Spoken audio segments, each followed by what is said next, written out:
So the next 3 slides is an excerpt from George Yancy's book that talks about what he calls the elevator phenomenon, and maybe some of you are familiar with it. Please bear with kind of like the academic jargon that goes with it. I don't think it's necessary to really dissect every little piece of it, but I want you to get a general sense of that elevator phenomenon before we move on, because I think it's very representative of this idea of the white gaze, and also from a Black author's perspective of how that can be internalized, right? So in varied ways. Yes. I would also like to emphasize that, hold on one second. Let's see.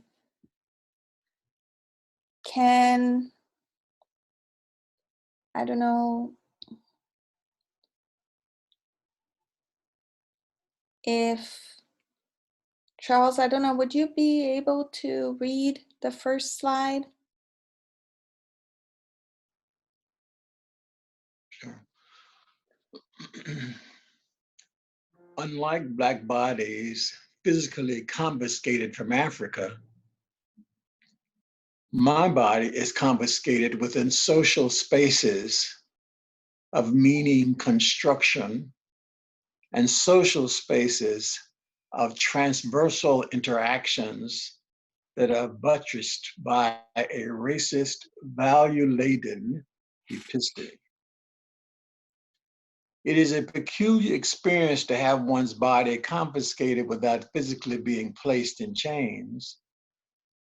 Well-dressed, I enter an elevator where a white woman waits to reach her floor. She sees my Black body, though not the same one I have seen reflected back to me from the mirror on any number of occasions.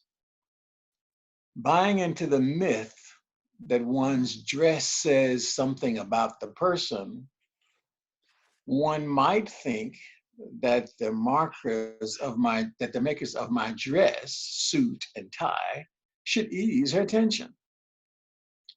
What is it that makes the markers of my dress inoperative? She sees a Black male body, supersaturated with meaning, as they, Black bodies, have been relentlessly subjective to negative characterizations by newspapers, newscasters, popular film, television programming, public officials, policy pundits, and other agents of representation. Her body language signifies, look, the Black. On this score, though short of a performative locution, her body language functions as an insult. Over and above how my body is clothed, she sees a criminal. She sees me as a threat.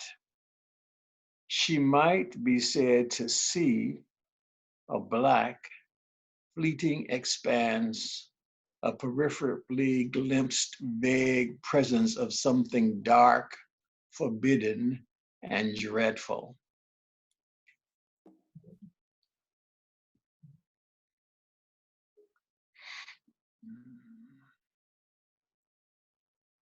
Let's see. Ndele, could you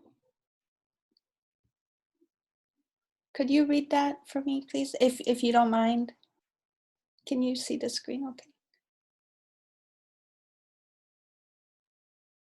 Sorry. But part of the screen is covered by the... Oh, sorry, let me move that. Yeah. There we go.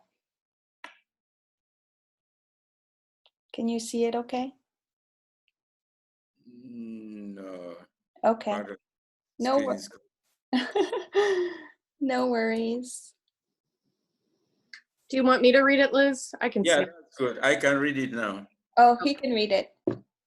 Independently of any threatening action on my part, my black body, my existence in black poses a threat. It is not necessary that I first perform a threatening action. The question of deeds is irrelevant. I need not do anything. After all, the torturer is the black man. Satan is black. One talks of shadows. When one is dirty, one is black. Whether one is thinking of physical dirtiness or moral dirtiness, it is as if my black body has always already committed a criminal deed. As a result, my being as being for itself, my freedom is fundamentally called into question.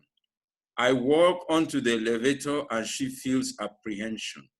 Her body shifts nervously and her heart beats more quickly as she clutches her purse more closely to her. She feels anxiety in the pit of her stomach. Her perception of time in the elevator may feel like an eternity. The space within the elevator is surrounded from all sides with my black presence. It is as if I have become omnipresent within that space, ready to attack from all sides. Like choking black smoke, my blackness permeates the enclosed space of the elevator. Her palms become clammy. She feels herself on the precipice of taking flight, the desperation to flee.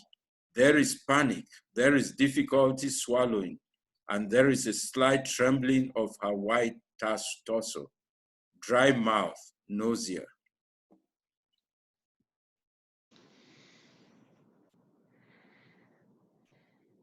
I know Bob James is here somewhere. I don't know if you're able to read this last slide. Yes, I can read it. Thank you. Despite what I think about myself, how I am for myself, her perceptive, her third person account seeps into my consciousness. I catch a glimpse of myself through her eyes, and just for that moment, I experience some form of double consciousness. Although what I see does not shatter my identity or unglue my sense of moral decency.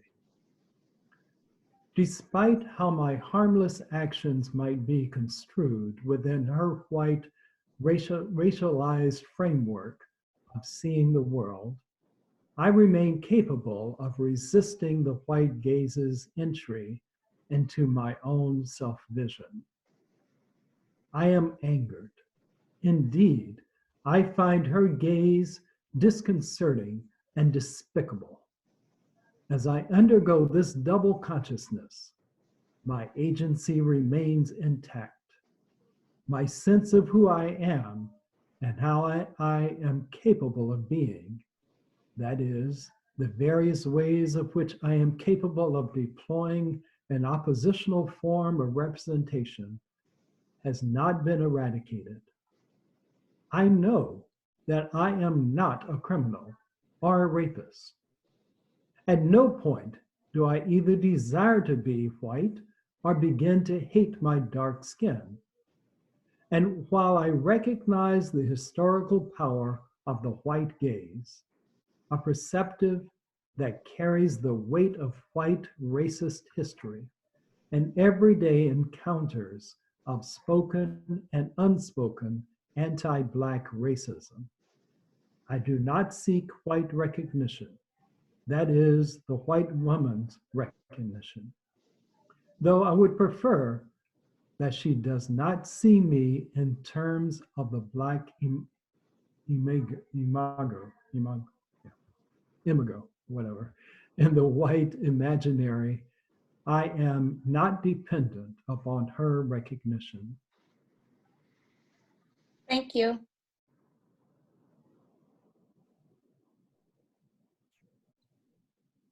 So I know there's a lot there that we just read. Are there any thoughts, reactions?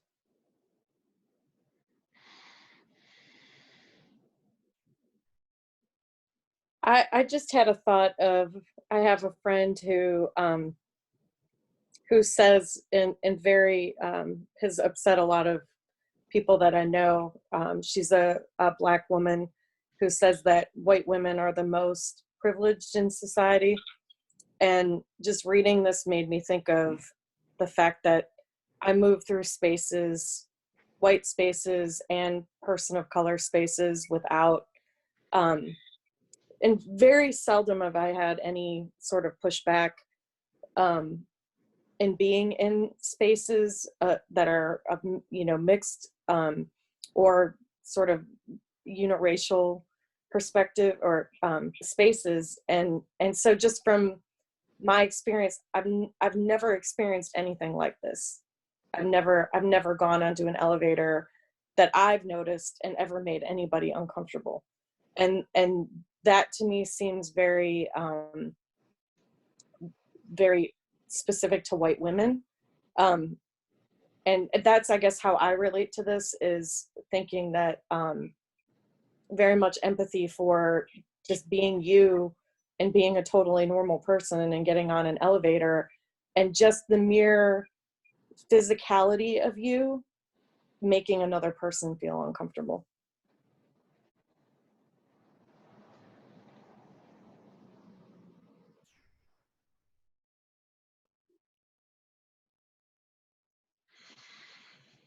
And to be uncomfortable is a privilege.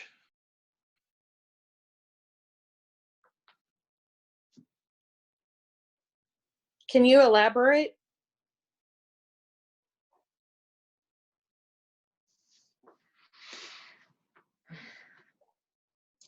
No, I can't really. No, I can't. I could. Okay. For years, probably in the 80s, I was full dreadlock coming out of Boston. And this is before I understood the Rastafarian culture. But I noticed being dreadlocked, it was looked down upon me. It's like I was a homeless person, next to nothing. Although I was a graduate student at one of the more prestigious technical colleges, no one knew that.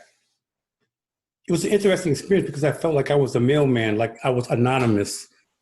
And people who normally cast aspersions, I was just a great target.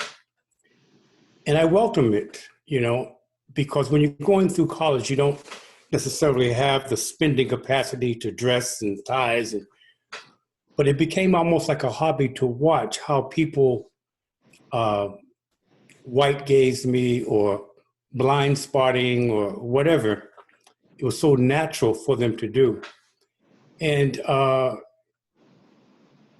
felt very privileged because I got a chance to see the real thumbprints of a lot of isms and schisms, because people hide them when you put on a tie and, they want to do business with you. They want to talk with you on a whole different level.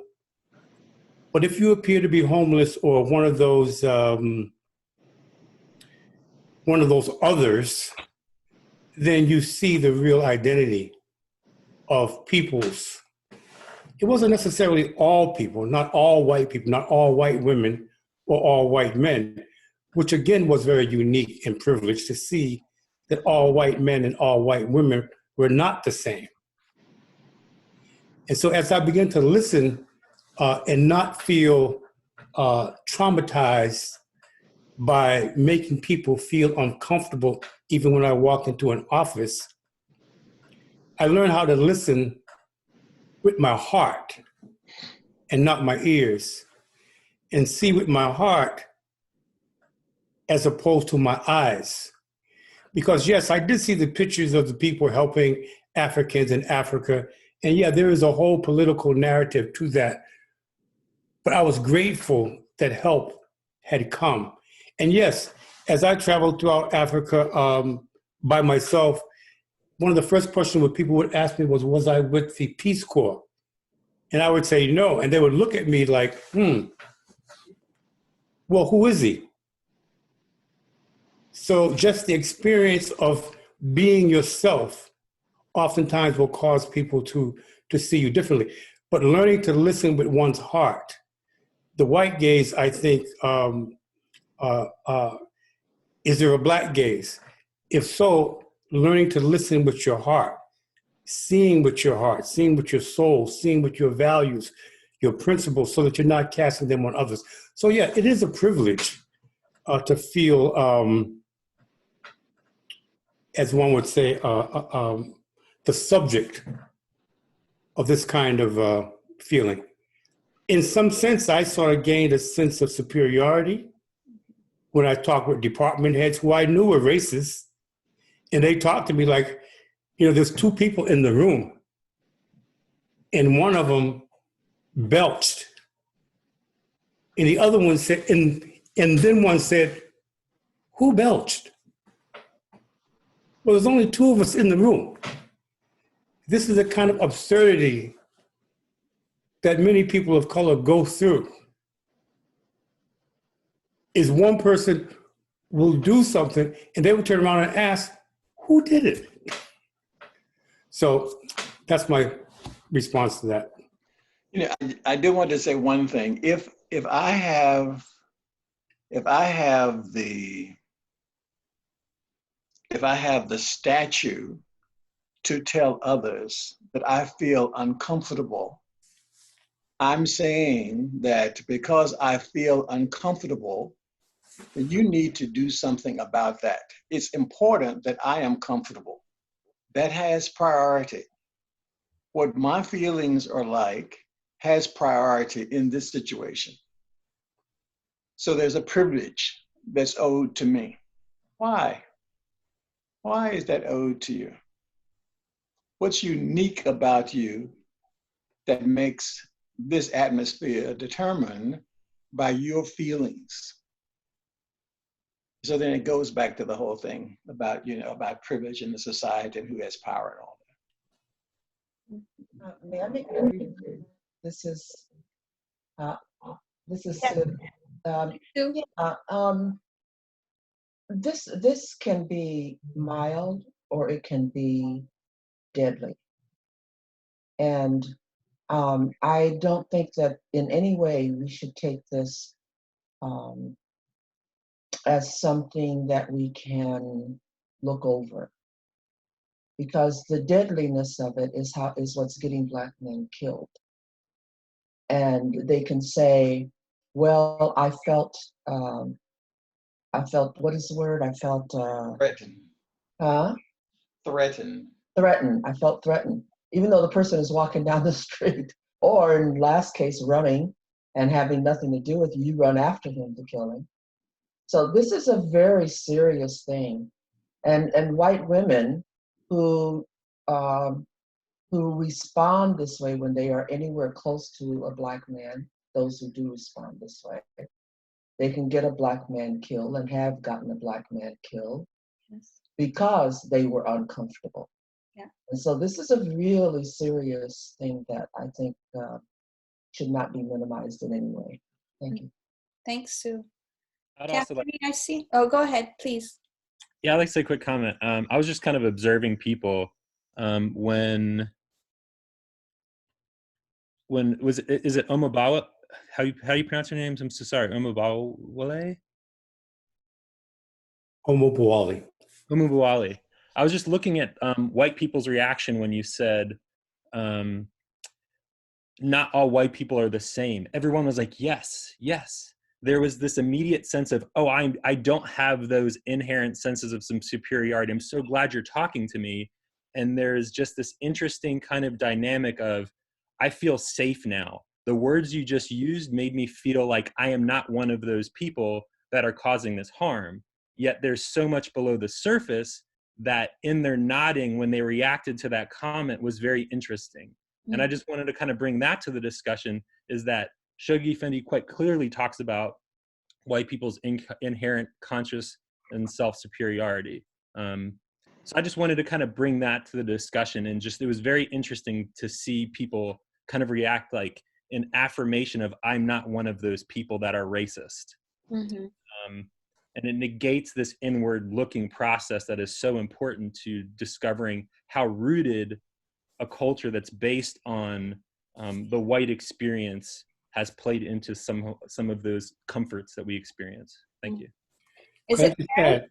Could I just add that I said that on purpose because there is a flip side, and I know we're talking about this side, but when I first met people from the Baha'i faith as a Black person who had grown up in racist societies, it was maybe somewhat difficult and off kilter for me to accept that perhaps a white person had a different point of view and was open as another human being and equal. So if as a Black man, I've been colored by all of the Black men that have been hung and shot, like having come from the Hanging Museum in Montgomery and witnessing over 4,000 you know, I mean, it just brought tears to my soul. But I have to defend my soul. So if another soul who happens upon me, who happens to be white, and their intent is befriending me, if I cannot somehow feel that, then I've already been so deeply damaged. My moral fiber has been damaged.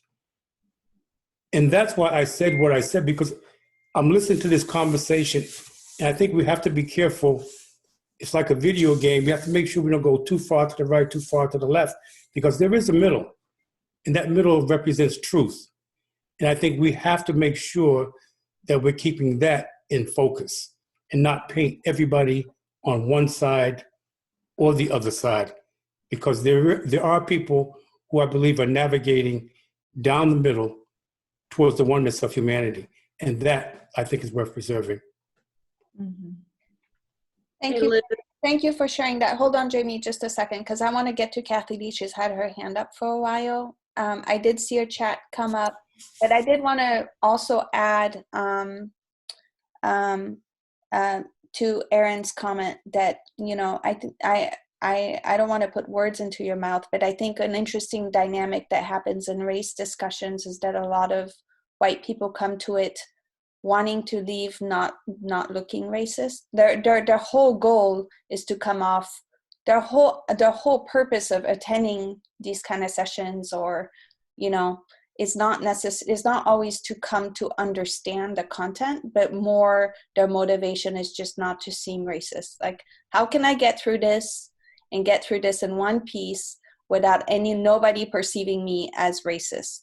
And so I think, you know, when I value everybody's comments here, because I think they all weigh in, and that there are these layers of dynamics even within this group as to the motivations and purposes, you know. And even if we have a good intention and we want to learn, we're so scared.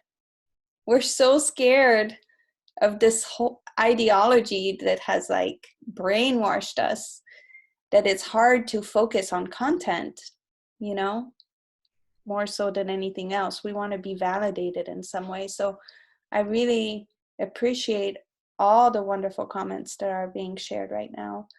Kathy Lee, I know you had your hand up. Yeah, thank you. I noticed that oftentimes when we're in gatherings and a white person might express their uncomfortableness with the conversation that is getting really unpacking a lot of the layers of racism that we have been drinking this Kool-Aid for all of our lives. And if white people say they're uncomfortable, we need to find a way to unpack that and address it and carry on with the conversation instead of allowing somebody's discomfort to end the conversation. I think I've seen it so many times.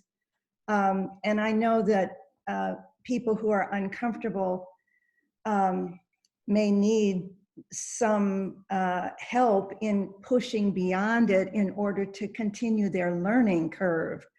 As far as I'm concerned, I screw up all the time when it comes to interacting with my Baha'i brothers and sisters and the broader community. I'm a work in progress, and I have a whole lot to learn. So I find these sessions and the content that you're presenting so helpful to look at it like a diamond with many facets. There are so many ways to look at this, and we have to be able to get uncomfortable and stay in our seats and stay engaged with each other.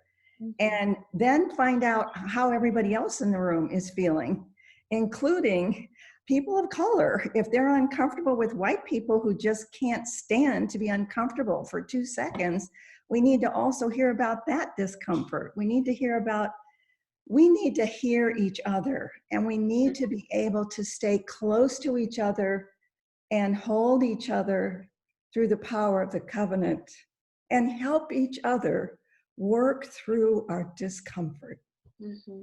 Or we're not gonna make progress. Yeah. Because getting uncomfortable is part of learning. It means you have to leave an old concept and embrace a new concept. It means that you need to leave your old self and start creating a better self. And that's what progressive revelation is all about. We keep getting better, and if we don't, we're stagnating.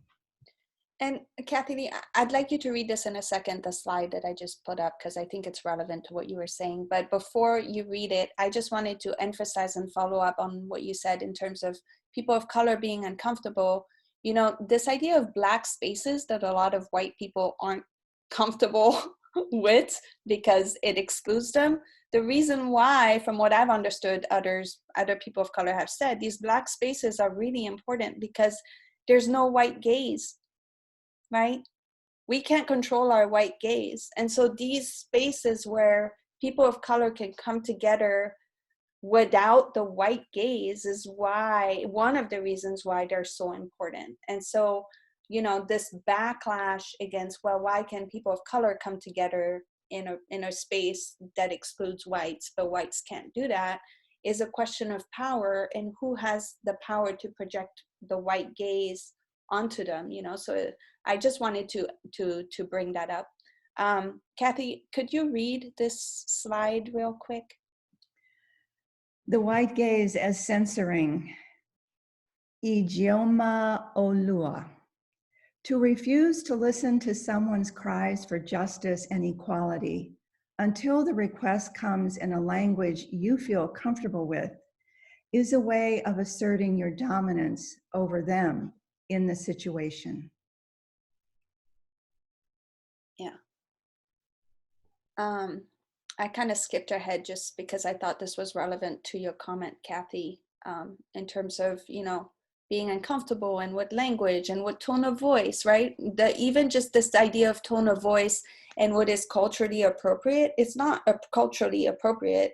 It's what is the white norm, right? What does the white culture think tone of voice? I get into trouble all the time with this because my intonation is it's Gabonese, and we have a very animated intonation, hand movements, raised voices, which doesn't mean that I'm angry, but I'm perceived that way, right? And so oftentimes walking down the street with white friends in Gabon, they would see a group of Black men laughing and being animated and talking really loudly at each other, and they're like, are they fighting? And I'm like, no, they're just having a lot of fun in a conversation, you know, animated. But because of the body language and the cultural norms that we're used to, like this whole idea of like, for example, the white church and the Black church, where, you know, there's a very different dynamic. And the reason why is because even just the way we communicate and we show love and we show our passion and energy and warmth, right, varies. And this also has to do with the white gaze. We project our expectations onto others that are very not appropriate. I would like to go back to this slide Hopefully this is gonna work. I'm gonna have to switch screens. So this is James Baldwin. I don't think you can see it just yet. Hold on one sec. Stop share. New share? New share. Link.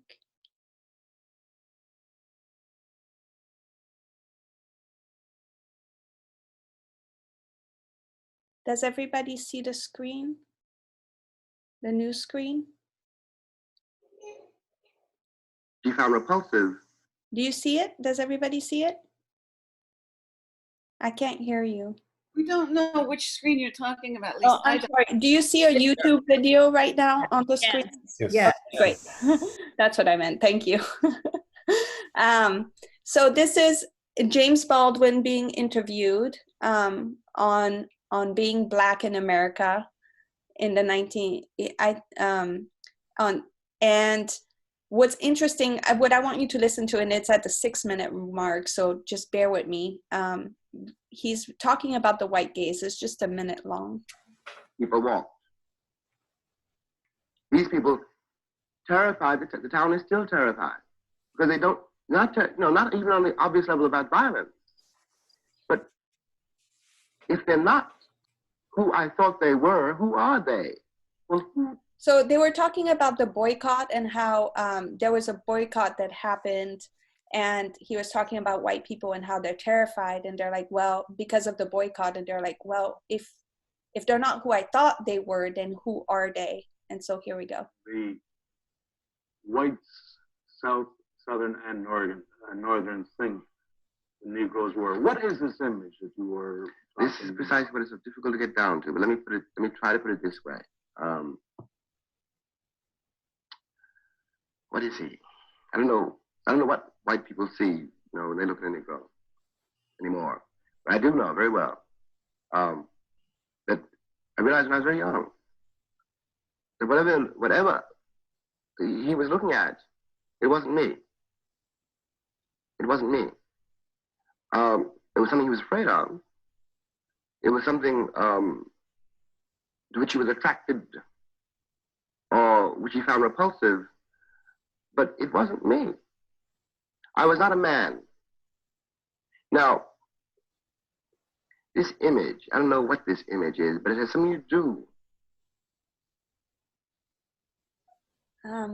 Okay, so that's all I wanted to share. There we go. And so what I just wanted to share was James Baldwin really talking about the white gaze and sharing that, this is not, was everybody able to hear what he was saying? I know the volume was a little, okay, great. So you all got the point. I don't need to try and summarize it. Okay. So, this is the white gaze and how Black authors have been talking about the white gaze. So this is an excerpt from Ralph Ellison, and I realize we're going over time. So if you need to leave, please feel free. I just want to get through a couple more slides and then I'm going to call it. Would someone be willing to read this?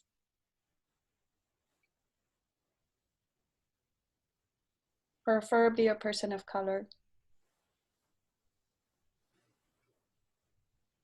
since it's a Black author. I'll read. Thank you. Let me see. I'm an invisible man. No, I am not a spook like those who haunted Edgar Allan Poe, nor am I one of your Hollywood movie ectoplasms. I am a man of substance, of flesh and bone, fiber and liquids. And I might even be said to possess a mind. I am invisible. And simply because people refuse to see me, like the bodiless heads you see sometimes in circus sideshows. It is as though I have been surrounded by mirrors of hard, distorted glass.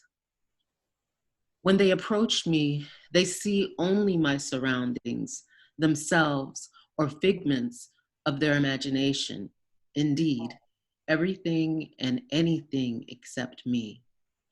Nor is my invisibility exactly a matter of biochemical accident to my epidermis.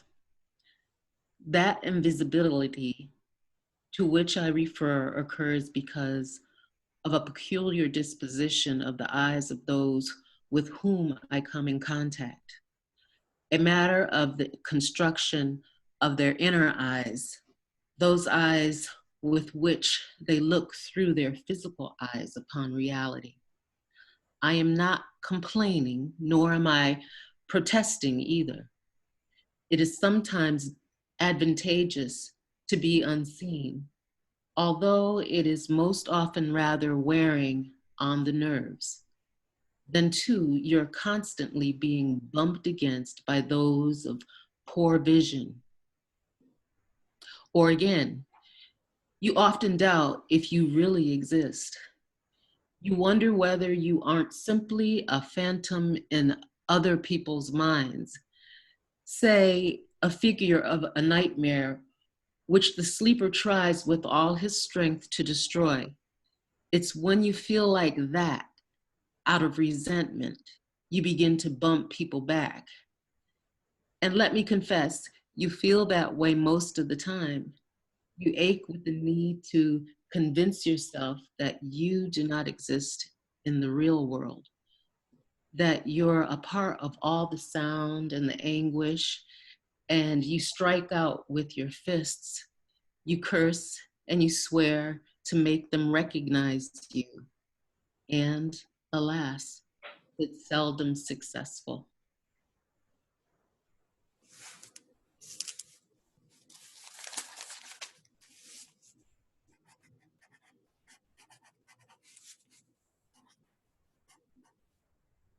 There's something that I forgot to mention in a previous excerpt that we talked about, but this idea of double consciousness that is being discussed by Black authors is really important. And W.E.B. Du Bois also talks about this idea of double consciousness or the veil. And so this double consciousness and the veil really comes from this white gaze, right? And I feel kind of uncomfortable as a white person trying to explain this, but from what my limited understanding of what Black authors are discussing is that they see themselves and perceive themselves for who they are, but then they're also have this vision of what society or what the white gaze projects onto them, and then they see that as well. So it's almost like seeing themselves through this distorted glass based on the reflection of the white gaze that is projected onto them. I don't know if anybody else would like to elaborate on this idea of double consciousness.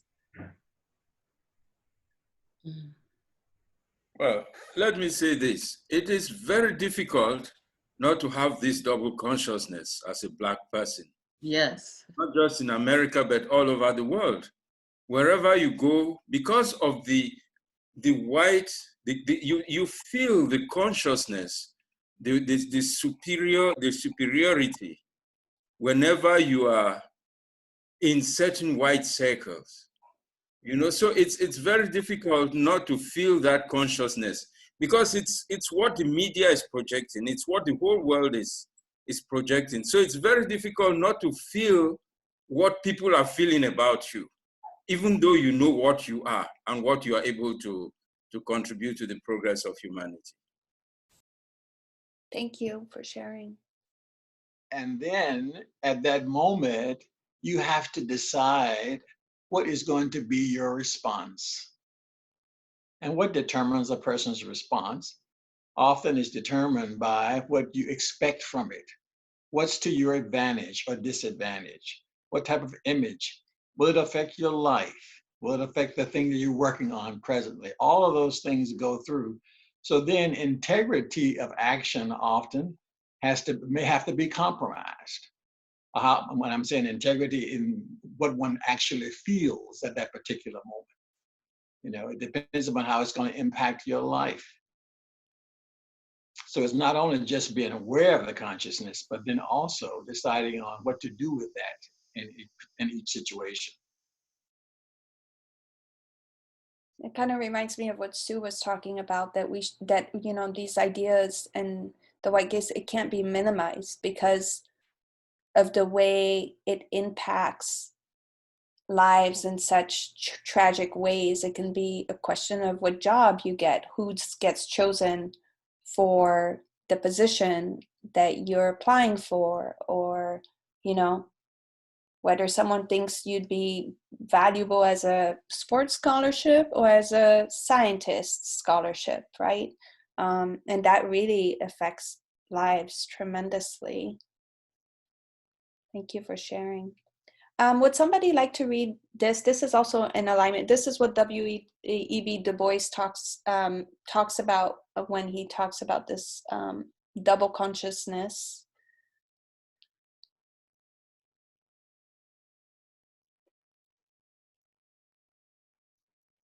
I can go ahead. The Negro is a sort of seventh son, born with a veil and gifted with second sight in this American world. A world which yields him no true self-consciousness, but only lets him see himself through the revelation of the other world. And this is a quote by James Baldwin. I have spent most of my life watching white people and outwitting them so that I might survive. This is probably one of my favorite quotes from James Baldwin, because I think, you know, there's a lot of Black authors that I've read that talk about how important it was for survival to master white people and their ways and the ideology, right? Even through slavery and in our current society.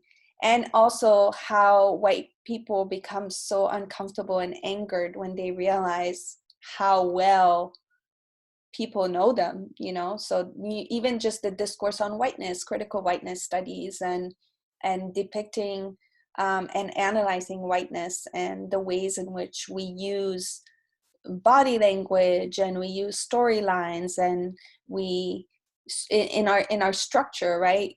We can pick up on those. People of color can pick up on those and read between the lines and understand us way better sometimes than we understand ourselves, not because that we shouldn't, but because we choose not to, right? We ignore the subtle nuances that are happening in our lives. And so I think for me, James Baldwin's quote is powerful in that sense. I don't know if anybody would like to add to that. I have a thought. A friend of mine shared one time about his perception of this, the weight, I guess, you know, of both the double consciousness as well as kind of the white obliviousness to reality as well as the obliviousness to the double consciousness. But he said it so simply and so profoundly. He said, I just get tired of being the only adult in the room. Mm.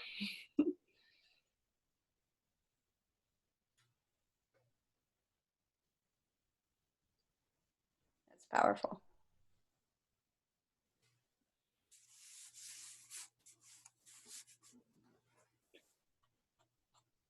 Anybody else before I move on? I think we're wrapping up. There's one video that I'd like to show you. It won't take very long, and it's of Toni Morrison.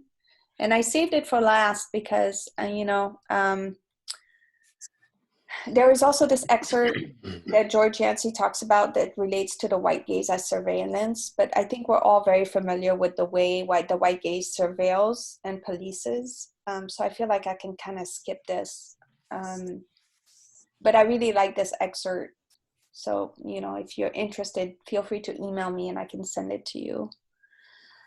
But the reason why I like Toni Morrison and her work is because of the way she so avidly just kind of defends herself and calls out racism and calls out the white gaze in literature specifically. And so there's this excerpt that I want to share, really just to show, you know, her reasoning for us to better understand her work and how she has to fight to remove the white gaze from her work, so that it's not endued and it's not embedded in the way that she writes her stories. And so I'm going to hopefully be able to do this. Let's see. Share screen. Okay. Does everyone see Toni Morrison on the screen? Okay. And I just need to pick the right one.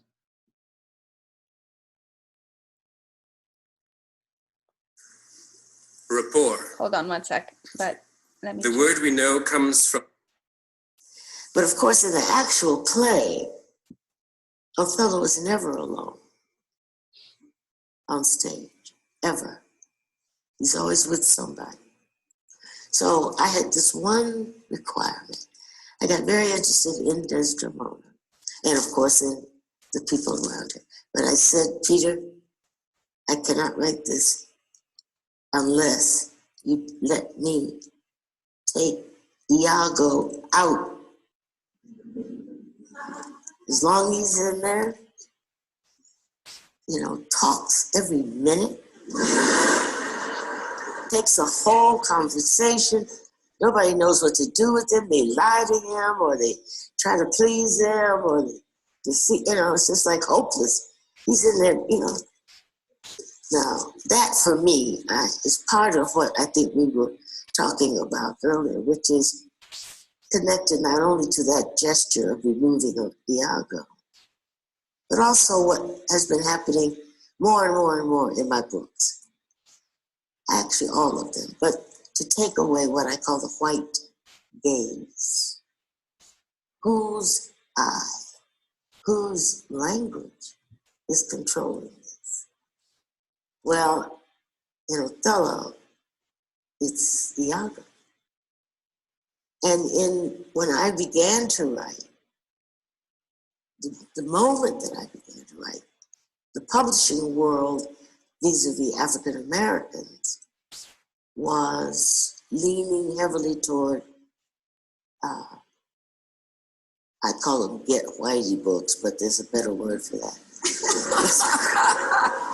Grandchild and the Fountains, very, and I published many of them. But anyway, and they were like the traditional African-American novel where the oppressor is the white man or the white idea or the, captain or the plantain, whatever.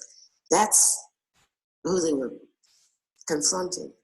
Ellison, Baldwin, Richard Wright. I mean, you understood. They were responding to, defending themselves or aggressively attacking that idea of the white oppressor. And I thought, I can't do that. What is the world like if he's not there? And the freedom, the open world that appears is stunning. And I noticed most African American women writers did the same thing. Toni K. Barbara, not always Alice Walker, but many times. Maya Angelou, those writers, and the poets, because the poets were more productive, I think, at that time than the novelists were. But there was this free space opened up by refusing to respond every minute to the gaze, somebody else's gaze. So that flavored a great deal of what I was writing, still does. But you'll understand about Iago now. Why to get rid of him.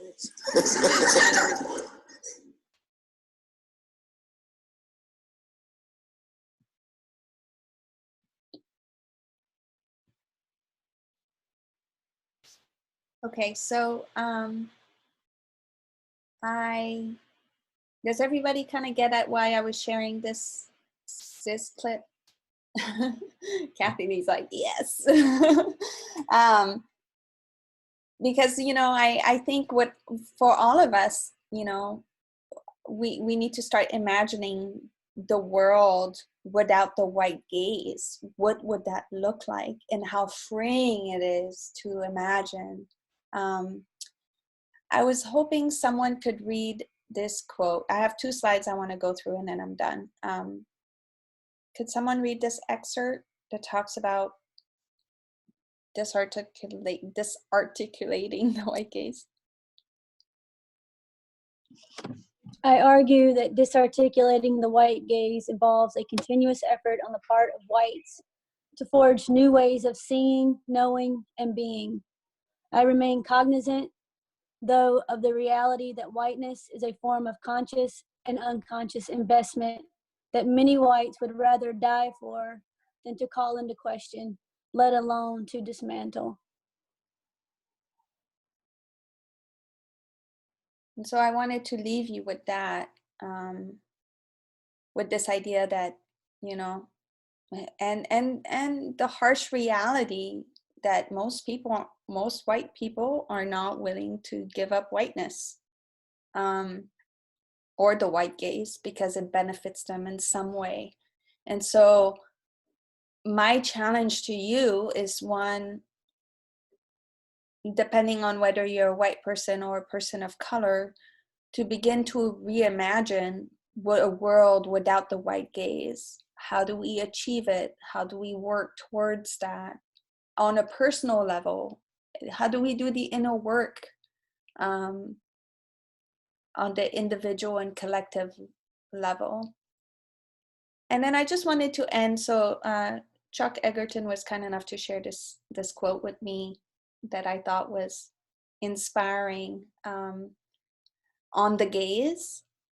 And I was hoping maybe, Mom, Susan Allen, can you read this last slide? And before you read it, I just wanted to add that this doesn't emphasize the white gaze, but specifically, you know, if we want to elevate the conversation to a spiritual level, we need to think about vain imaginings, first of all. And what does that mean, right? The white gaze is part of these vain imaginings that the Baha'i writings talk about.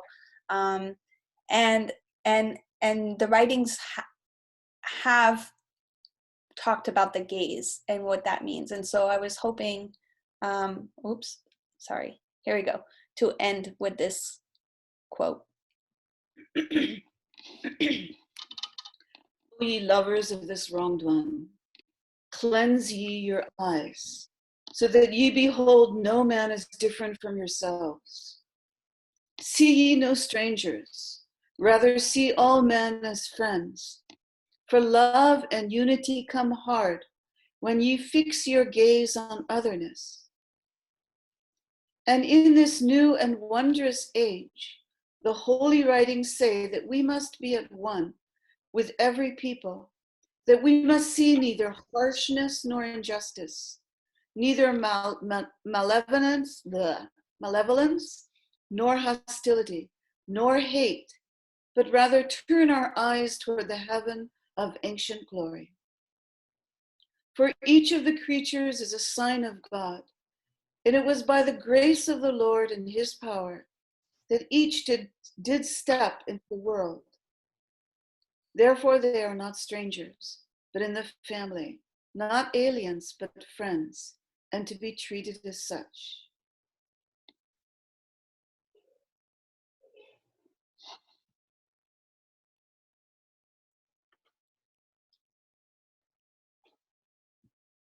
So friends, I just feel really grateful. Sorry, I haven't been keeping up with the chats in the end.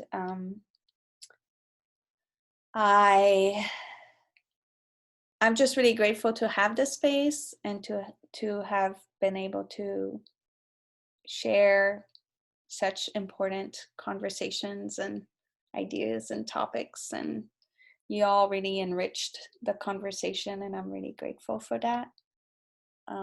Any final thoughts before we close?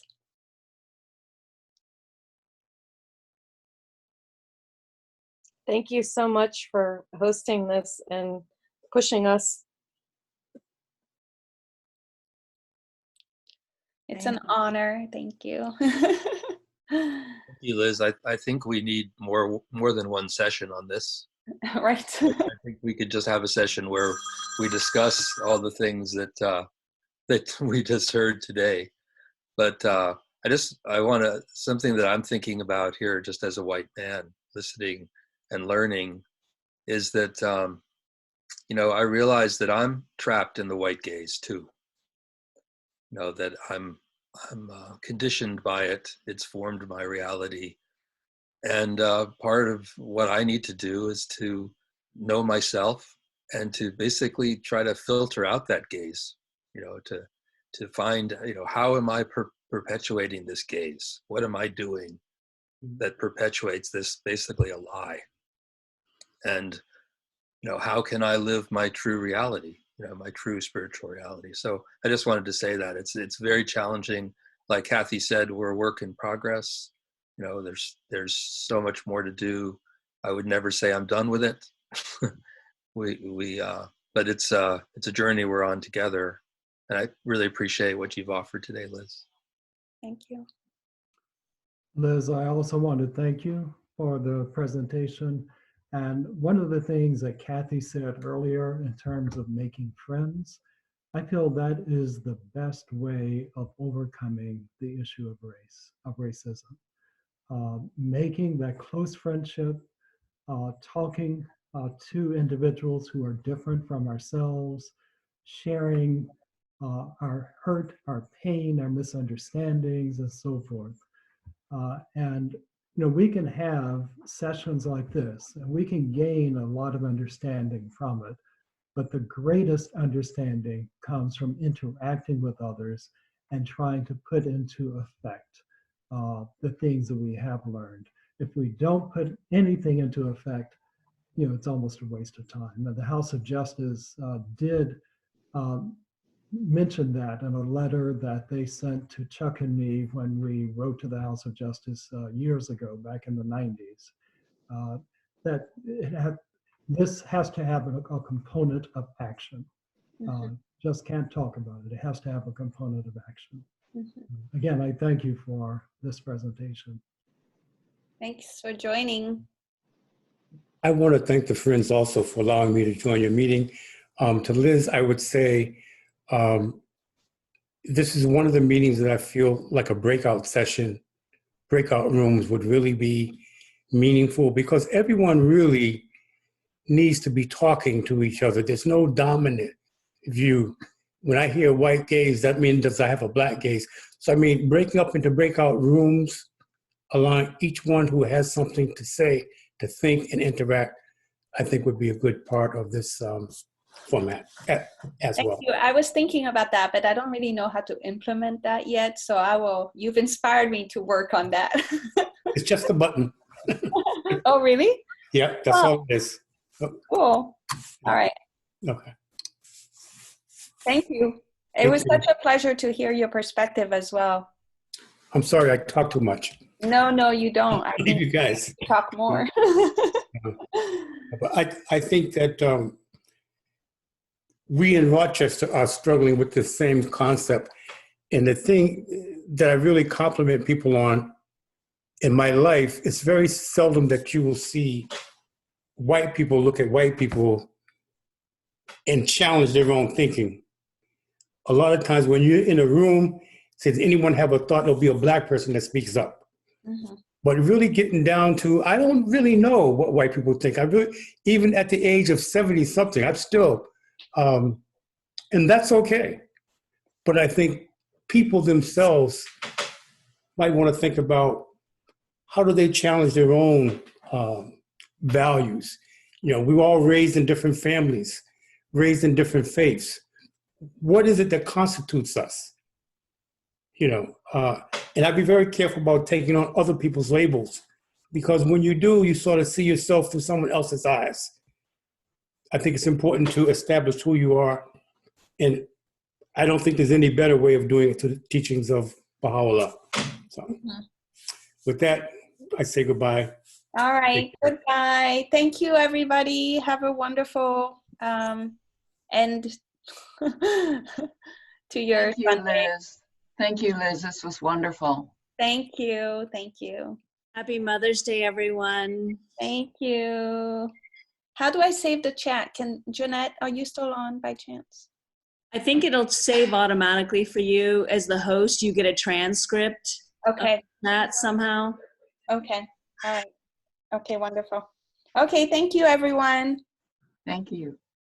Thank you so much, Liz. Okay. Thank you. Bye. Bye-bye. Liz, you recorded this, didn't you? I did, yes. But I don't want to share it until everybody that participated. I need to figure out how to reach out to people and make sure everybody's comfortable with me sharing it, because it's also video. I mean, there is audio only. So let me just think about that. Okay. I want to say hello to Susan.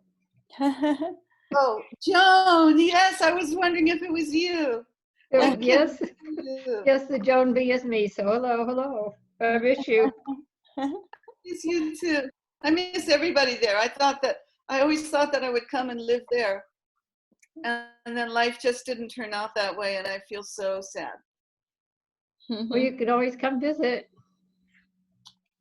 Yeah. Post-pandemic. Yes. All right. Okay, bye. I'm ending the meeting. Hello, bye, everyone.